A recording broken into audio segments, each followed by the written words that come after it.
નમસ્કાર, આપનું હાર્દિક સ્વાગત છે એજ્યુકેશન ગુજરાત ચેનલમાં. આજે આપણે ધોરણ 7માના ગુજરાતી વિષયનું 19મો પાઠ ઘડવૈયા. આ પાઠના આપણે સ્વાધ્યાય પોથીનું સોલ્યુશન વિડીયો માધ્યમ શીખવાના છે. ચેનલ પર નવા આવ્યો ચેનલ સબસ્ક્રાઈબ કરો, વિડીયો ગમે લાઈક શેર કરજો. પ્રશ્ન પહેલો છે, નીચેના દરેક પ્રશ્નના ઉત્તર માટે આપેલા વિકલ્પમાંથી સાચો વિકલ્પ શોધી તેનો ક્રમ અક્ષર પ્રશ્ન સામે આપેલા બોક્સમાં લખો. પહેલો પ્રશ્ન, આપણે સૌ કઈ એક માતાના સંતાન છીએ? જવાબ છે ડી ઓપ્શન, ભારત માતાના. બીજો પ્રશ્ન, આપણો દેહ શાનાથી ઘડાયો છે? તો જવાબ છે બી, ભારતની માટીથી. ત્રીજો પ્રશ્ન, આપણે ભારત દેશનો જયકાર ક્યાં ગજવીશ? તો હોય છે ઓપ્શન સી, સીમા પર. પ્રશ્ન બીજો, કૌંસમાં આપેલા શબ્દોમાંથી સાચો શબ્દ પસંદ કરી નીચેની કાવ્ય પંક્તિ પૂર્ણ કરો. પહેલું, અમે ભળ ભારતના ઘડવૈયા. બીજું, જેને ગૌરવ સંભ્રણે જાગે ભાવોની સરવાણી.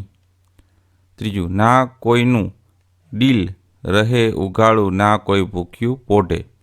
ચોથું, ઊંચ નીચના ભેદ ટાળીશું, ઝૂલશું પ્રેમ હિંડોળે. પાંચમું, અમે પલાણી પાણી પંથો, મેદાને સૌ પડશું.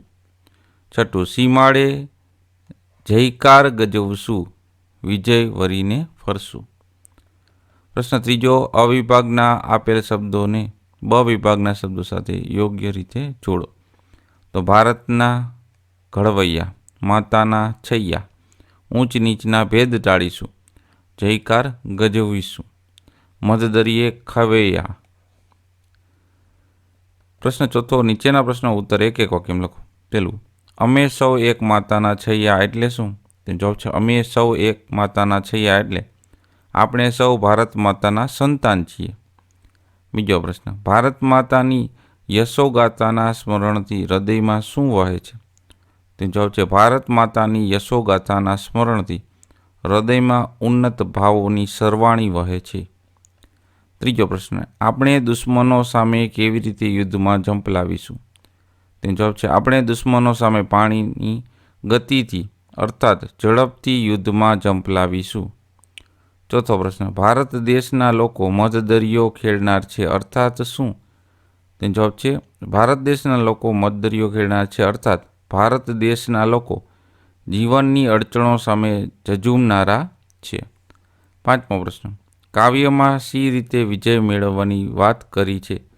તો જવાબ છે પાણીની ગતિથી અર્થાત ઝડપથી આગળ વધીને યુદ્ધ કરતા સીમાઓ પર આપણે જયકાર ગજવતા વિજય મેળવવાની વાત કરી છે. પ્રશ્ન પાંચમો, નીચેના પ્રશ્નનો ઉત્તર 2-3 વાક્યમાં લખો. પહેલો પ્રશ્ન, આપણે ભારત દેશના શા માટે ભૂલી શકીએ? તો જે દેશની માટીથી આપણું શરીર બન્યું છે, જે દેશને આપણે પાણી પીધા છે, જે દેશની યશોગાથામાં સ્મરણની હૃદયમાં ઉન્નત ભાવોની સરવાણી વહે છે, તે ભારત દેશને આપણે ભૂલી ન શકીએ. બીજો પ્રશ્ન, કવિ ભારતના લોકો માટે શું કરવા ઈચ્છે છે? જવાબ છે કવિ ભારતના લોકો માટે આ પ્રમાણે કરવા ઈચ્છે છે. કોઈનું શરીર ઉઘાડું અર્થાત વસ્ત્રો વિનાનું ન રહે, કોઈ પણ ભૂખ્યું ન સૂવે અર્થાત અન્ન વગર ન રહે, બધા એકબીજા પ્રત્યે પ્રેમની લાગણી રાખે, લોકોમાંથી ઊંચ નીચનો ભેદભાવ દૂર થાય એવું કવિ ઈચ્છે છે.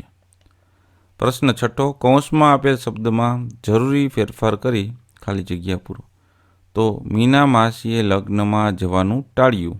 બરાબર, આ ટાળવું હતું એનું શું થયું? ટાળ્યું. બીજું, દોડા દોડી કરીશ તો ચોક્કસ પડીશ. ત્રીજું, વેકેશનમાં મમ્મી પપ્પા સાથે ફરવા જઈશું. ચોથું, શાળાના વાર્ષિકોત્સવમાં સ્વાતિએ ગીત ગાયું. પાંચમું, સુંદર મ્યુઝિક વાગે છે ત્યારે મને નાચવાનું મન થાય છે. છઠ્ઠું, ઘડિયા લખવાની મને ખૂબ મજા આવે છે. પ્રશ્ન સાતમો, આપેલા 2 શબ્દનો ઉપયોગ કરી એક વાક્ય બનાવો. માટી ને પાણી. તો વાક્ય છે મારા વતનના માટી પાણી જ એવા છે એમાં રત્નો જ પાક્યા છે. બીજું, વિજય પરાજય. વાક્ય, આપણો ઇતિહાસ રાજા મહારાજોના વિજય પરાજયથી ભરેલો છે. પ્રશ્ન આઠમો, પ્રાસયુક્ત શબ્દ લખો. છૈયા જેવું જ ઘડવૈયા, ભૈયા અને ખેવૈયા. ટાળશું જેવું જ પડશું, ગજવશું ને ફરશું. પ્રશ્ન 9, આપેલા ઉદાહરણ મુજબ યોગ્ય શબ્દ લખો. પડવુંનું પડશું, ફરવુંનું ફરશું, ગાવુંનું ગાશું, વાંચવુંનું વાંચીશું, લખવુંનું લખશું. પ્રશ્ન 10મો, નીચેના શબ્દોની જોડણી સુધારીને લખો. તો આ લખાય સરવાણી, ઊંચ નીચ, પાણી પંથા, સીમાડો, મધદરિયા અને વિજય. પ્રશ્ન 11, નીચેના શબ્દોના બે સમાન શબ્દ લખો. પેલું માત એટલે કે માતૃભૂમિ, જન્મભૂમિ. ડીલ એટલે કે શરીર કે દેહ. ત્રીજું ગૌરવ એટલે મોટાઈ અથવા મહત્તા. ચોથું સરવાણી એટલે ઝરણું અથવા નદી. પાંચમું ભેદ એટલે કે તફાવત અથવા જુદાપણું. પ્રશ્ન 12, નીચેના શબ્દોનો વિરુદ્ધાર્થી શબ્દ લખો. ભૂલવુંનું સાંભળવું, ઊંચનું નીચ, વિજયનું પરાજય.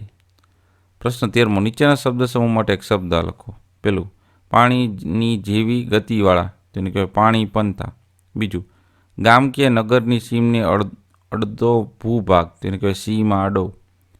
પ્રશ્ન 14, નીચેના શબ્દોને શબ્દકોશના ક્રમમાં ગોઠવો. તો સૌથી પહેલાં આવશે દેહ, પછી પાણી પંથું, બળ, ભૂખ, માત ને વિજય. પ્રવૃત્તિમાં શબ્દના આગળ મધ શબ્દ જોડી અર્થ સમજી એવા વાક્ય પ્રયોગ કરવાનો છે. પૂડો, તેની આગળ લગાડ્યું મધ, મધ પૂડો થઈ ગયું, એટલે કે મધમાખીનું ઘર. વાક્ય, અમારી શાળાના લીમડાના ઝાડ પર મોટો મધપૂડો છે. બીજું માખી, તેને આગળ લગાડ્યું મધ, તો મધમાખી એટલે કે મધ બનાવનારી માખી. વાક્ય, મધમાખીનો ડંખ અસહ્ય હોય છે. ત્રીજું રાત, એની આગળ લગાડ્યું મધ, એટલે કે મધરાત એટલે કે રાત્રિનો મધ્ય ભાગ. વાક્ય, સોસાયટીમાં દિનેશ કાકાના ઘરે ગઈકાલે મધરાતે ચોરી થઈ. તો આ પાઠના સ્વાધ્યાય પોથીના સોલ્યુશન જોતા રહો એજ્યુકેશન ગુજરાત ચેનલ શીખતા રહો. થેન્ક યુ, આભાર.